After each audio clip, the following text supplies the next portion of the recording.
a look at what's been going on this summer. Back down here, I got a couple tiers, and I've got the hill down below. There are a lot of different organic, regenerative, permaculture, polyculture, whatever you want to call it, techniques going on in here.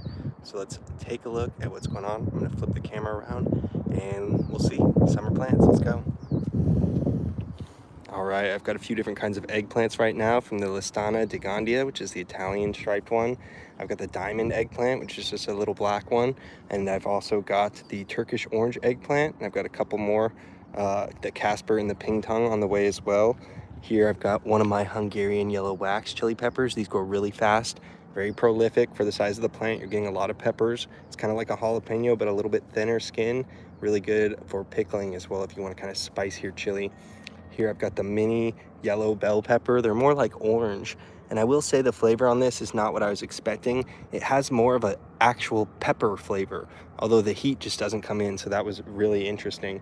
I've got that early jalapeno right here, and I've got a lot of really small fruits on this, but there's, I don't know, 50 or more jalapenos on this plant, so I'm not really bummed about that. And they are really hot jalapenos. I'm not sure, maybe this is a smaller variety, or maybe I should have just thinned the plant out, but it is doing beautiful.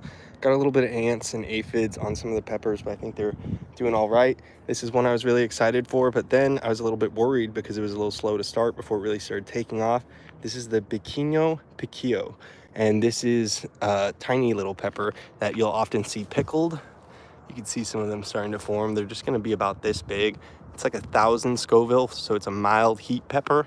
Really good for pickling or just adding to a dish as a fun little deal. So I'm excited about those, and they look extremely prolific. If you look, the flower clusters on those are on like every single branch. So hypothetically, there's going to be hundreds of chili peppers on that little plant right there. Got a couple different Marconis, and these are the Italian giant Marconis. They are pretty good. They're all different shapes. So it's a very weird shaped pepper, but this one is finally starting to get a nice bush going. Here's another one of my eggplants. You can see this one is just covered in stunning flowers. You gotta be careful around the eggplants because they are a little pokey. Yeah. So then we've got the large red hot pepper. And so this is another one that's about 1,000 Scoville. They should just be little yummy, red, sweet little balls. So there you go. This one's pretty prolific. And I'm just trying to try out a few different peppers to see what grows really good out here. I've got another bigger one over here. I've got a couple of different roasters. Some are volunteers and some poblanos. Thank you, Publub. I appreciate that compliment. And I'm trying my best out here. I'm trialing over 100 different varieties of plants this year to let people in my area know what is going to be good and what grows well in this area, because most of the plants that are at the store are actually just good for farming areas, and they're from the big box store, so they don't really grow good when you get them out in your home garden. Here's another one of these Turkish orange eggplants, and Bannekin, Jesus loves you too. I think that's what he does, right? And then I've got the Carolina Reaper right here. So this is one of the hottest peppers that you can grow, and I use this for my hot sauces and my fire cider. It's too hot to use for regular cooking unless you're a freak, I guess. This is California. Yeah, I'm actually at my dad's house here in California. I've got a smaller spot where I do the nursery, and then I plant my stuff out here on the tiers, and I play around on that hill a little bit down there. But you could see like there's a green belt in between all the houses, and so there's a lot of birds. You'll always see vultures and hawks and owls out here, and it's just a really interesting spot. But there are a lot of critters, so you deal with a whole lot of mice and skunks and all that stuff out here. I got another one of the Biquinho Piquillos, and let me get out of the sun. Sweet potatoes. I got the Japanese sweet potatoes. Hi, Brenda Herrera, and thank you. Yeah, it is a beautiful spot. My dad's got an eye for these things. He does remodels, so these Japanese sweet potatoes are my absolute favorite kind of sweet potato. These are the white flesh ones. They'll call these Satsumaimo, and these are amazing. All you have to do is bake these up, cut them open, a little butter and salt. It's like dessert, kind of like waffles. Got my tomatillos right here, just starting to bush out. I do these a little bit later in the season than my other ones, just for space purposes. I could have been growing them earlier, but I'm excited. This is the Rio Grande, so they should make me some nice big tomatillos for that salsa verde. This is actually one of my volunteers. This is from my seed stash last year, actually. So this is a Hungarian roaster, and I got these from my landlord, and they're actually really good. It's the most similar to a bell pepper. It's got the thick walls. They will get red, and they get pretty sweet with like no heat at all. So those are pretty cool.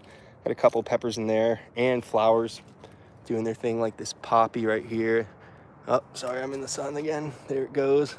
I got a little tomato. This bed needs to get redone. It's just going to be my flower bed this year, so I haven't been giving it too much work. Coming over here, I've got the cucumbers.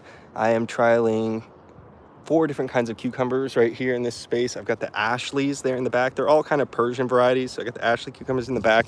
I got the tender green cucumber right here.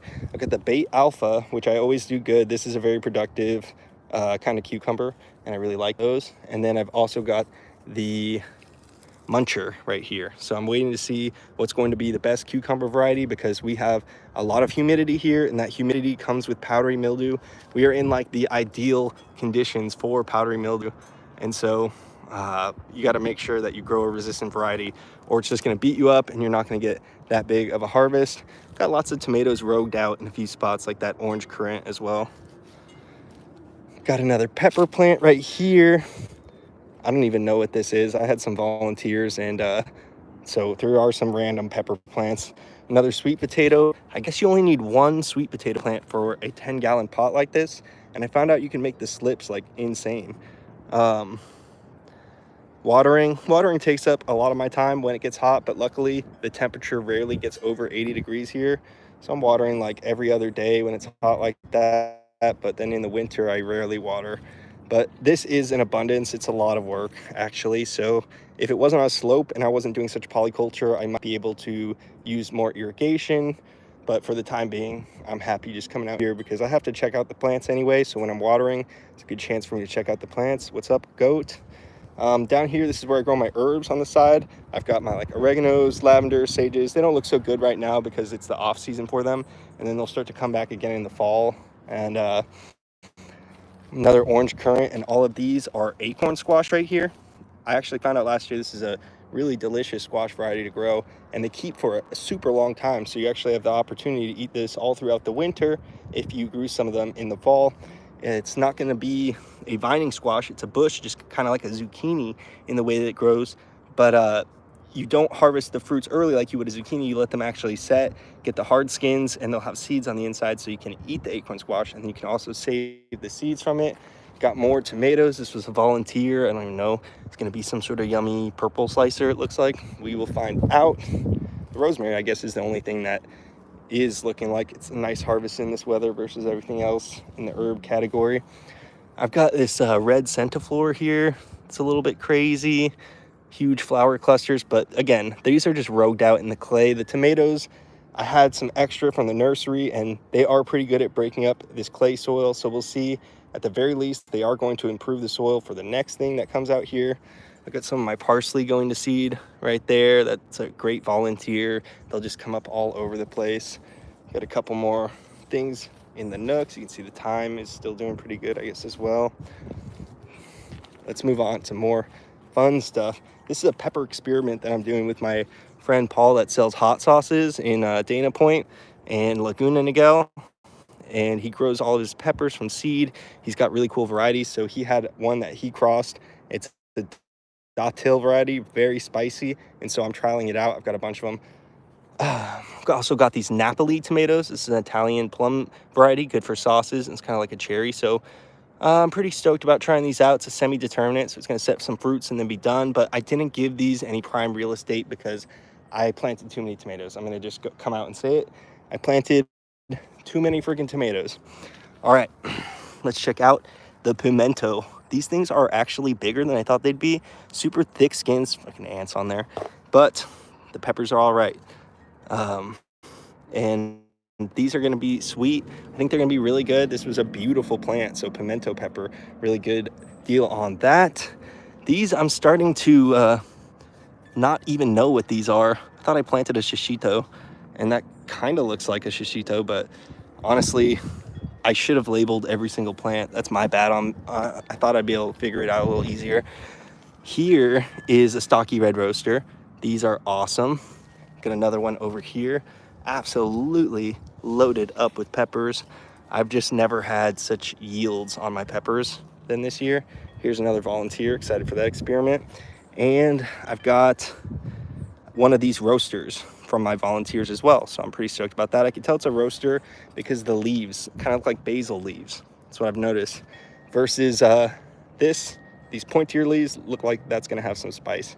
Can't tell you the family because I'm not as tuned in as Paul, my pepper buddy, but I'm learning more and more. Here's my serrano that was overwintered, so it kind of looks like crap, but it does have a ton of chili peppers on it, and these are really ripping hot and pretty delicious as well. Let's look at the summer squash. So this was one of the most productive varieties of the season, the gray. I've also seen it labeled as the Mexican zucchini. And I've got my Costata Romanesco plant right here, or one of them. This one wasn't super productive, but it was kind of getting overshadowed, and now it's freed up. I'm still getting squash off my round, and I've got my slicer tomatoes right here. So I'm growing the Jubilee, the Cherokee Purple, and the Brandywine Pink. I'm excited for those. I waited until... Hi, Cece, how's it going? Thank you. Here, let me show you two crazy squash plants while you're here. This is the white scallop squash. It's an Italian heirloom. This thing is just absolutely growing massive, and it hasn't set any fruit yet, but I think it's going to be absolutely prolific. The growth on this is insane. And I've got another plant that's also doing the same thing. It's doing the same thing in my buddy's garden as well. So this is a crazy squash variety. Look at this. It is so big and monstrous, and it's growing like hands. Looks like it's going to be absolutely loaded with squash, so we'll see how that turns out. And here's a plant that got knocked over, so it's really funky looking, but there is a beautiful squash on it right there. Costata Romanesco, my favorites. So those are both Italian heirlooms. Sorry that that one looks like a mess, but those are the two most prolific squash plants, with the gray zucchini being another one that was really good and just a little bit more mild. So I'll rewind back over here. There's the slicers, the cucumbers, those, and I've got more overwintered peppers over here, including the datil. These are really hot. I should probably pick off some of the smaller peppers. They will get a little bit bigger than this once they start a little bit more. I've got a honey nut squash right here. I'm excited for those. It's like a butternut. It doesn't keep as long, but it's supposed to be insanely sweet. This is my prized pepper plant on its third year, the Sugar Rush Peach. This thing just comes back more and more beautiful every year. I cut it down a little bit so that the branches stay nice and sturdy, and it just gets loaded up with these really hot, really sweet peppers that are great for, again, making sauces or fire setter. This is more like closer to the size of a normal datil when they're not just putting out their first round of baby peppers. My boysenberry bush is basically done, but you could still see a couple stragglers here and there. If you're paying attention, you might get a little treat. Got a melon over here too. That's kind of a crazy planting. I'll probably end up putting my Chanterelle melon right here. Oh no, squash vine borers. Oh gosh, I've heard those are a nightmare. So I'm pretty grateful that I don't have those. But man, do I have a lot of ants and aphids though, for days. But yes, there's still time to, or I don't know what it's like actually in Texas. For us, there's still time to plant squash here in Southern California. And I've got my melons just out right now because, again, they're really susceptible to the powdery mildew. We get that May gray, June gloom, and our fall is actually when we get a little bit more clarity. So I'm preparing myself to hopefully thread the needle and not have too many issues with powdery mildew. I've got a few different varieties of melons here, from the Tigger melon. This is gonna make like a 1 pound white flesh, super sweet melon. It's gonna be, I guess, similar to a cantaloupe.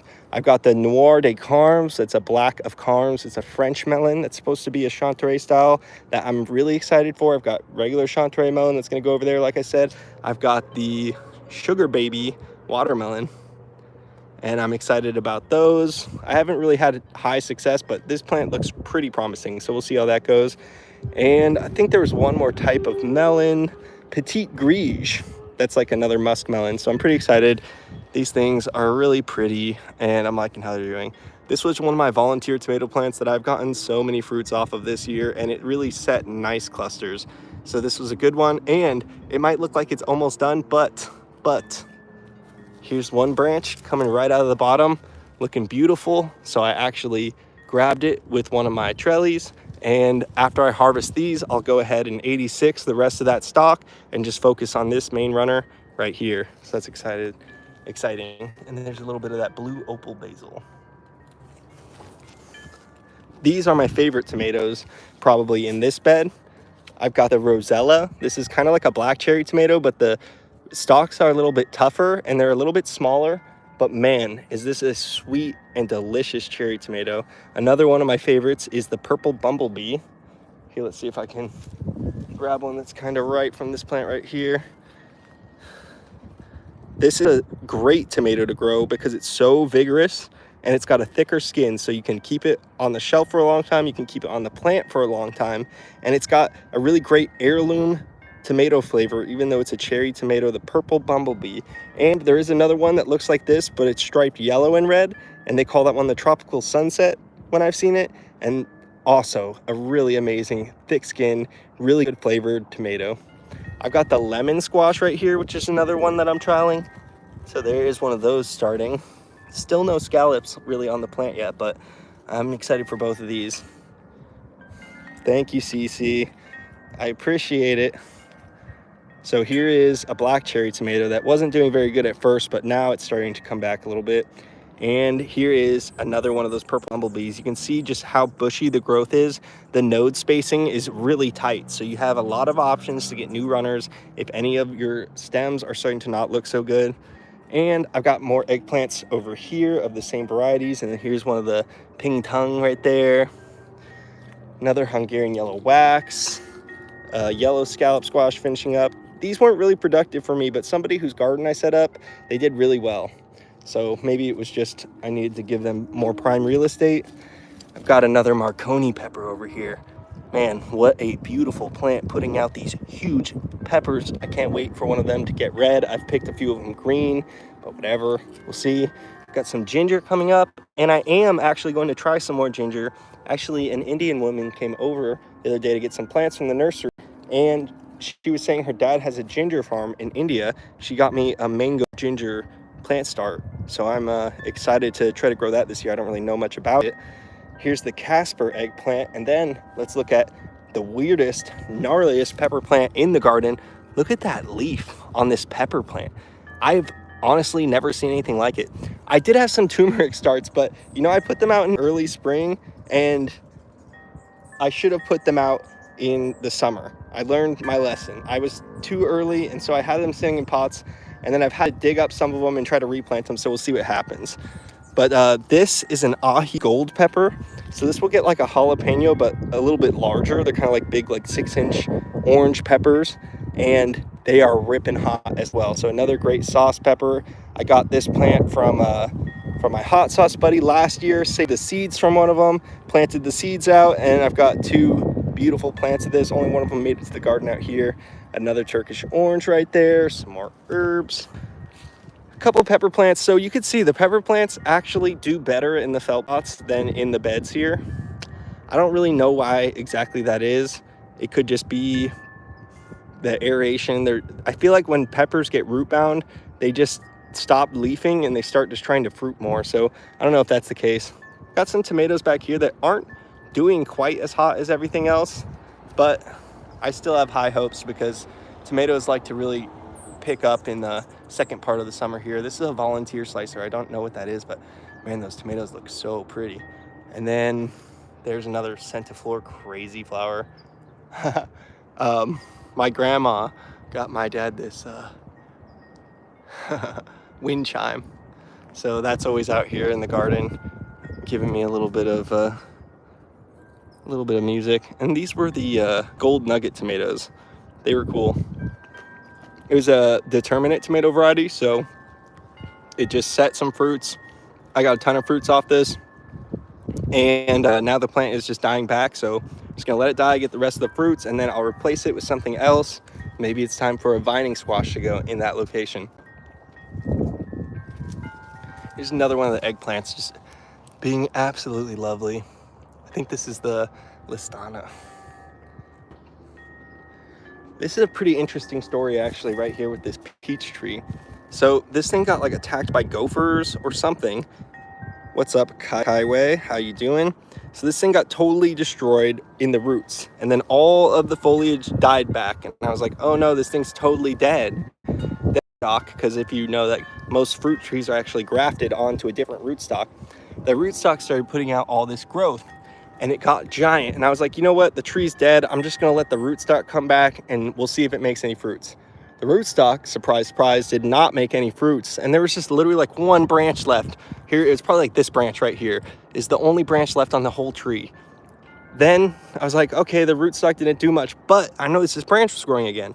So I cut all the rootstock sprouts that were coming up, and the tree in the last year, it made a whole tree again. And so now it's back. This is a yellow peach tree that needs low chill hours so it can actually fruit out here. So this one is seriously back from the dead as a really interesting experiment, but apparently it could switch between which tree it wants to grow depending on which one you're pruning. So that was pretty strange. Let's get a close-up of one of these flowers on this pepper plant because they are pretty stunning. Let's see if we can get it in the light. Yeah. Good stuff. All right, I've got one more pepper plant here, another honey nut over there. My strawberries are kind of finished up over there. And I've got Laker Baker potatoes over here. This is kind of cool one. So another sweet potato, some stinging nettle, my banana trees that I still need to figure out what to do with. But let's go see what's going on down at the hill before we go, because it's always crazy down there. I had a lot of extra plants from doing the nursery. Oh, monarch butterfly. Hey, you. Flew right in my face. They like to do that, huh? So let's go down to the hill. I had a lot of extra plants from doing the nursery this year. So I planted some actual food stuff down on the hill. Oh, wow. These peaches kind of look like they're ready. Cool. Maybe I'll grab those on the way out. So I threw some plants down on the hill. And yeah, this is wild. The slope here is truly insane. You can cut a flat path and it'll just be a slope again in no time. But here, you can get a look at my little veggie patch down on the hill. There are tomatoes down here. There's a pepper plant, but not doing as hot as the tomatoes, which, like I said, they seem to have no problem just getting into the clay. Got a Woolly Kate tomato right here. I did throw some stakes once the tomatoes started taking off and figured, you know what, let's give them a chance to get their fruits off the ground. You can see I've got some of those Napoli tomatoes, and I've got a red cherry tomato here.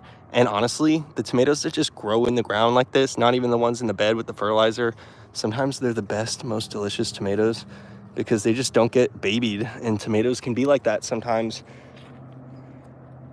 So yeah, you can see the hill's in a different state than it normally is. The nasturtiums are a little bit weaker, and I've been getting a lot of things to volunteer down here, and I've been moving some more plants down here just because I have too many plants. Here's a volunteer parsley. So the hill is still something that I can get some nice harvests out of, whether it's a bouquet, whether it's some herbs. And also, now that my tomatoes are down here and some of my herbs are down here, it seems like the critters are leaving the upper garden echelon, if you will, alone to a further extent. So that's been nice.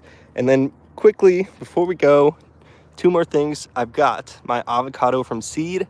I think this was like a reed avocado.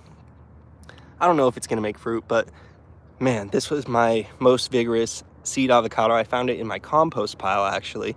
I went ahead and up potted it, and now it is this beautiful, beautiful little avocado tree. And I feel like it's escaped, it's hit escape velocity, if you will. And now it's going to take care of itself. Ooh, this beautiful umbel of dill seeds, just waiting for me to harvest them or to scatter around and become volunteers next spring. Dill grows really well like that. Even got some stuff down here. I'm crazy. I don't know. I just would rather shove a plant in the ground and hope that it survives rather than not put it anywhere. I mean, I've given away enough free plants, and sometimes people don't take them all. And you can see it's really dry down here, but that's fine. In the spring, a bunch of flowers are going to come up, and arugula. Got a lot of calendulas down here, and that's what a lot of this brown material is. So there will be tons of flowers here again in the spring. And here's my cactus patch. It's actually easier to see in this weather than it is. Hey, let me go around in the light. This is fun. Whoa, that was a weird sounding. Lots of lizards down here. Always hear lots of lizards. All right, so there's my cactus patch kids. I need to clean up some of this, but this tree got trimmed. That's nice. All right, off we go, everyone. Thanks for checking in.